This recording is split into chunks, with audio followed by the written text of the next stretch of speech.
This brings me to the big questions we're asking before we bring in the experts and get their wisdom and their take on this story.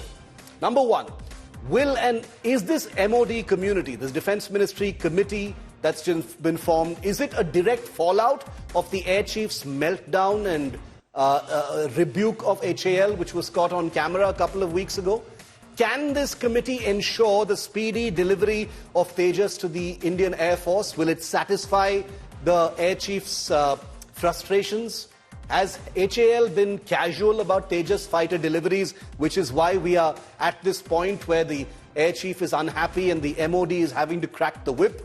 With dependence on US engines, are India's options actually quite limited? Because no matter how fast HAL builds these fighters, if the engines don't come fast enough, why blame only HAL? Number five, is the private sector the answer? Is it some kind of elixir to a faster production of these fighters, which seems to be the order of the day? Let's get our experts in here on Battle Cry, as we always do. Air Marshal Anil Khosla is former Vice Chief of the Air Staff and a veteran fighter pilot. Angad Singh is our favorite air power analyst and defense commentator. Welcome, gentlemen, to you both. Thanks for being with us here on Battle Cry. It seems that Battle Cry, over the last 6 months at least, has only been talking about India's fighter jet programs, because there's nothing else, honestly, in the headlines. And every single week, there's something that comes up that takes the story forward a little bit more. Last week, it was the F-35s. Before that, it was Aero India and the scolding that HAL received from the Air Chief. Now it's a Defence Ministry committee, Air Marshal Khosla, and I'd like to start with you, that's going to, figure out Tejas production, which was the subject matter of the discontent articulated by the Air Chief. What do you think this committee is going to do? Can it do something that satisfies the Air Force, sir? Yeah, Shiv, the 5 points which you put up are very, very valid, the 5 questions. Yes. And, as you rightly brought out, topic has been very, very hotly debated in the last few months, and rightly so it should be. And it's not only the Air Chief's statement. You should look at the bigger picture. Yeah. Look at, the inducting 5th generation aircraft by dozen every month, every week. And they have already flown 6th generation aircraft. So you look at the picture, bigger picture. And we are stuck at a scorn strength, as you brought out, much lower than our thing. So it's desperate times, need desperate measures. And that is the bigger picture. Now, your question about the committee, is not the first time a committee or a study has been ordered. Yeah. Issues are known. So committee by itself will give solutions or possible course of action. But it is what is done after that, whether those, whatever the suggestions it has given, how speedily are they implemented, with what sincerity are they implemented, that is what will yield results. To my mind, it should be top-driven, and government should give a push, which is giving, but at a bigger push maybe, and support it with a monetary support as well as technology, induction, whether in terms of R&D or offset clauses or from outside or even purchasing. So that sincerity and speedy implementation will bring out results. As far as HL is concerned, I was not given. Only 2 points I would like to make before we move on. Yeah. Why promise if you can't deliver? What happens is the drawdown mitigation plan keeps, getting changed and frustration sort of sets in. Correct. That is the issue. And if you're not capable, I think it's a high time we should get assistance from outside.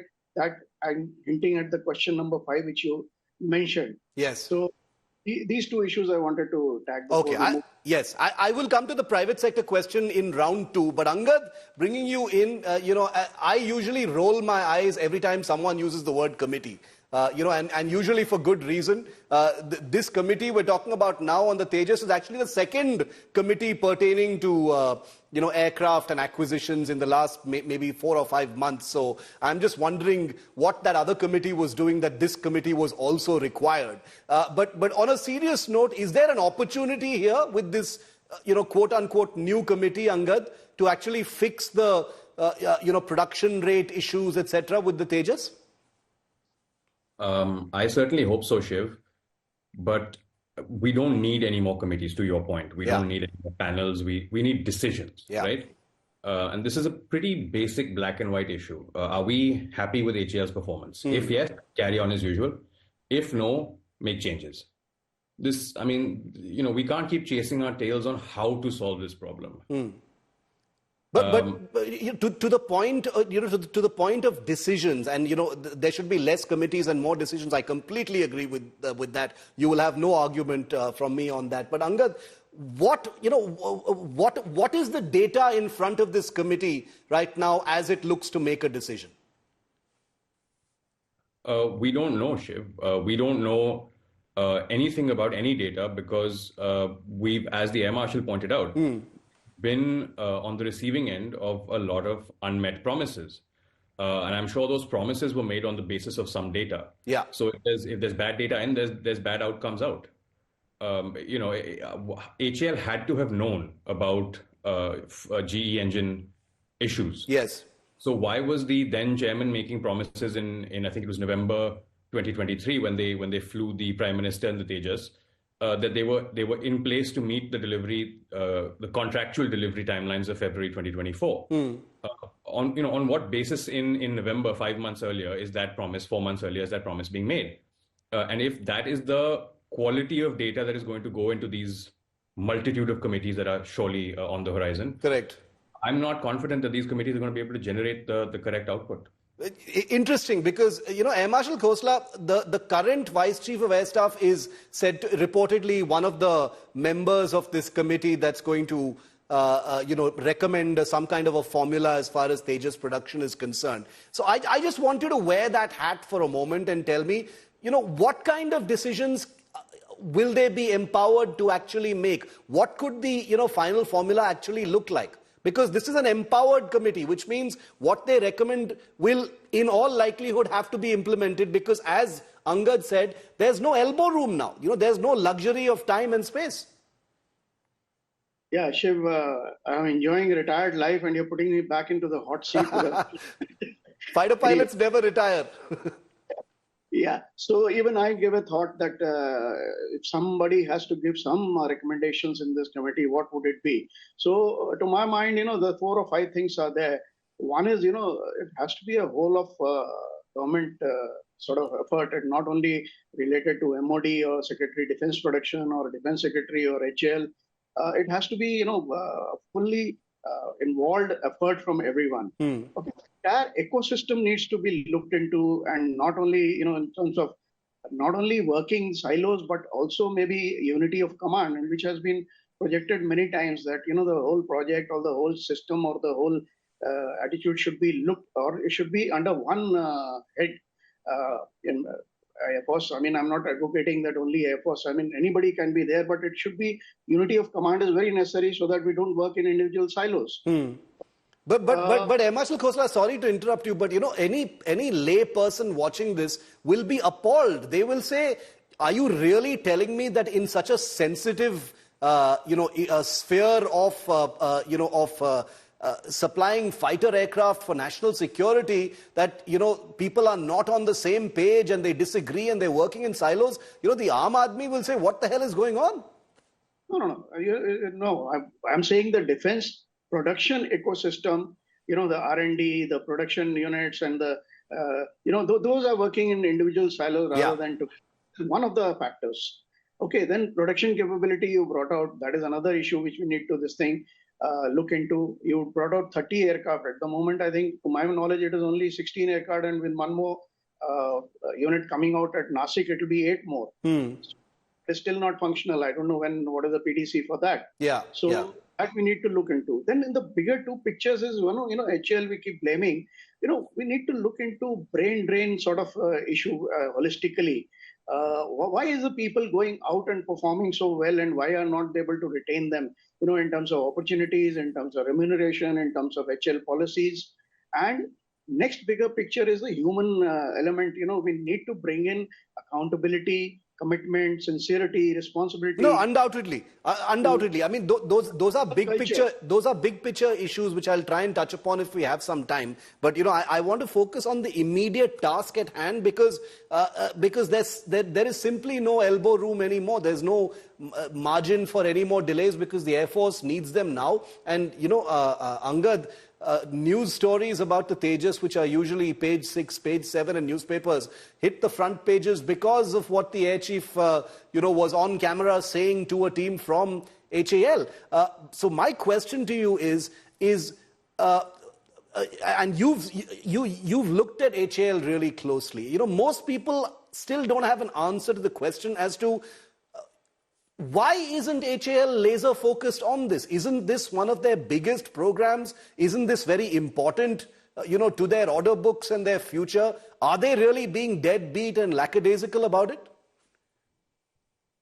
I really have no good answer to that, Shiv. I'm so sorry. I've seen HAL work at close quarters, and at the individual level, you definitely see a sense of motivation. You see commitment, sincerity, all the things that the Air Marshal talked about. Somehow, as you zoom out, those seem to be missing. It's impossible for me to say that an organization, any organization, would be working commercially without sincerity, without putting all their efforts into achieving their objectives. So somewhere between what should be happening and what is happening, there's a gap. Yeah. And I'm sympathetic to anyone that's trying to solve this because of this sort of this inability to pinpoint what exactly has gone wrong and how it can be fixed. Air Marshal Khosla, I want to come now to the issue of the private sector because, in the reports that have appeared in the newspapers today, there is a suggestion that one of the principal thrusts of whatever formula is evolved by this committee will be, sort of unloading a significant amount of the production work of the Tejas Mark 1A to the private sector. Now, we do know that many private sector companies have already, for many years now, been building, large structures and assemblies of the Tejas, large fuselage parts of the Tejas already. Now we're talking about maybe an entire production line being taken over and operated by one of these companies. Do you think that's the correct way to go, sir? Yeah.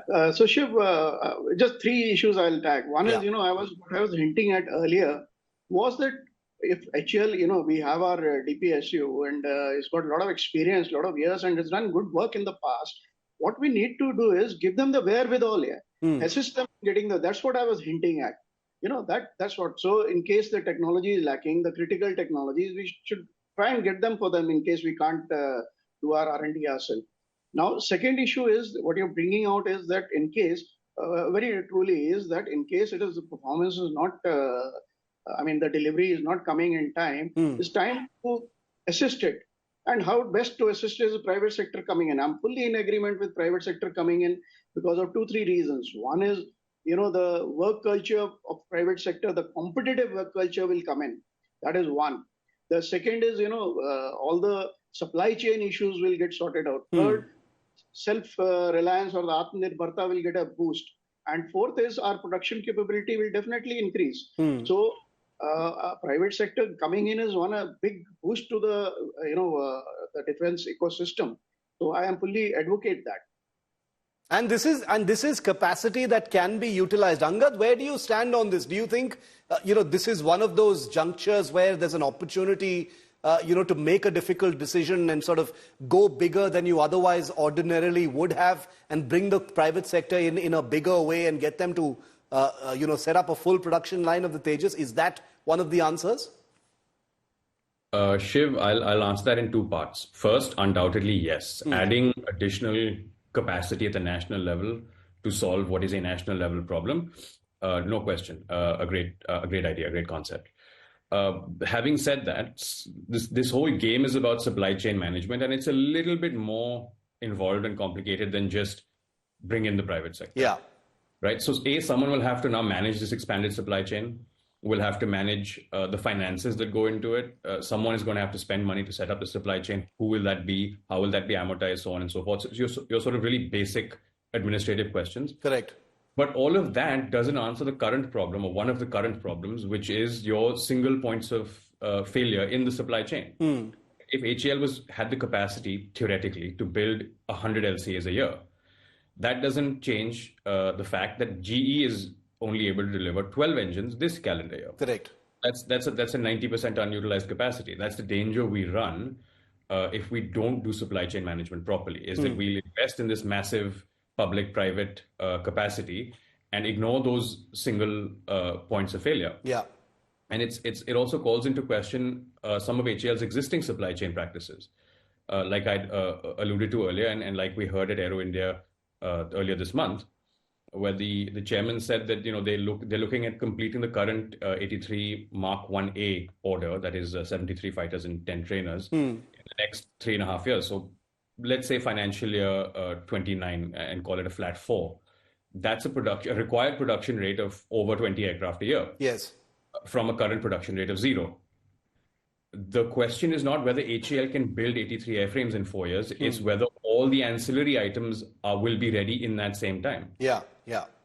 So we know that in the first of these 4 years, HAL cannot physically deliver more than 12 aircraft because only 12 engines are going to be made available. Yeah, yeah. So on what basis are these 3.5, 4-year claims being made, even today? Which is interesting because, this means that there could be more wrinkles ahead, more hurdles ahead, Air Marshal Khosla. It's not going to be as neat as it is being made to sound, and reasonably so at one level, because these are complicated issues, lots of moving parts, supply chain issues, as Angad also brought out. But I'm glad Angad brought out the engine issue, because that point of failure appears to remind us once again that dependence on this crucial part of our so-called homegrown fighter jet means that ultimately you are at the mercy of a supplier on the outside who you have no control over. And this is at a time when India is a close partner of the United States. Call me a skeptic, Air Marshal Khosla, but there's only a part of me that buys the supply chain delays issue. A part of me also believes that there are pressure tactics and all kinds of diplomatic muscle flexing that is also going on. Yeah, Shiv, last time, if you recall, last episode, I said the same thing. Yeah. That there seems to be more to it than meets the eye, and the wheels within wheels. And coming back to that point of, keep saying again and again, the self-reliance has to be fully, if you have critical shortcomings, then it doesn't make any sense at all. So at the moment, engine is one issue, even avionics, electronics and radar technology. So that's what I was telling you, that we need to give the wherewithal in terms of, whatever it takes to do it, either purchase it outright or, have contract in such a way that the offset clause is fully implemented. Yeah. The transfer of technology, which we keep talking about, it includes the critical technologies, and we get it from wherever it is possible. Yeah. The example, when USSR broke out, they needed money and China needed technology, and it was a marriage of convenience. Correct. They got a lot of technology from there. So that's what I'm trying to say, is a multiple approach to get these critical technologies so that, we move ahead and become fully reliant. We'll have to see how this actually plays out. There are many questions that still don't have answers, but this is an issue that I feel many more episodes of Battle Cry are going to cover, because there are going to be decisions from these committees soon, and hopefully those decisions will be, like Angad said, something that sorts out the problems. Anyone involved in trying to sort this problem out has our support. So, while I roll my eyes at the idea of another committee, I wish it well, and I hope that it takes the correct decisions going forward. Air Marshal Khosla, Angad Singh, thank you very much, as always, gentlemen, for being with me here on Battle Cry.